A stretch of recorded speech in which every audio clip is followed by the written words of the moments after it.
convinced. I bring healing. And then during the first internships, I started to think, wow, you can't always achieve a lot. I went in search of a type of medicine that truly meets my needs.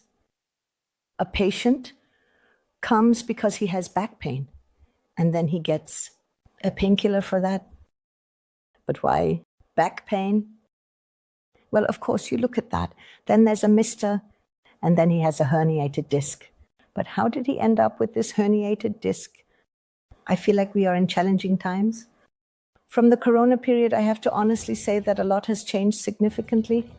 I really have to say that patients are more uncertain.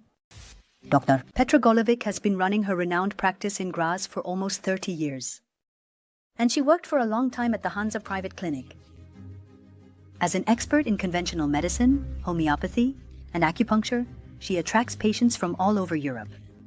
It's not about treating symptoms for her, but about the person as a whole.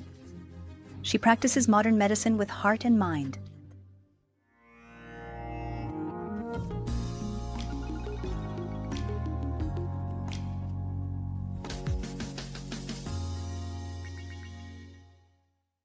Who is Petra Golovic?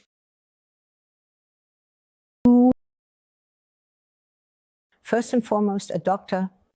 As a second homeopath? Yes, that's actually very important. And then, of course, also a mother. I like that. Yes. And homeopathy, that's really a matter of the heart for me.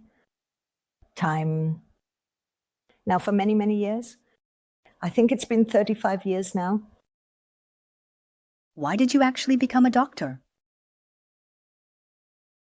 Because when I was 4 years old, my parents gave me a little doctor's kit that exists. You give that to children as a gift. And then I was completely taken with it, with a stethoscope with a stethoscope and one of those big plastic syringes. Oh, I don't know what it was back then. And I was completely thrilled by it. And so I always told my parents when I was 4 years old that I would become a doctor. And I have to honestly say that has never changed. And I kept thinking, even though there were no doctors in my family, I kept thinking, what else is actually nice? My grandfather had a farm. I also once said in between that I could take that over. But then the veterinarian came by and examined those big cows. I liked that immensely.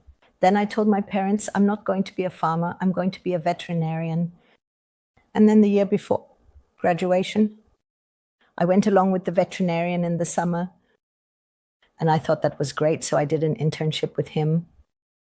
And the big animals, I really thought that was just amazing. But in the afternoons, the small animals always came. And he was a very rough doctor. And in the afternoons, it was always about euthanizing everything. And I always stood there thinking, oh my God, how terrible. And now I petted this little creature again, and I comforted the owners and the owners. And I thought to myself, I want to become a doctor where no one has to put people to sleep. And that's why I thought to myself, I will become a doctor for people. That was actually my decision, that's why. I understand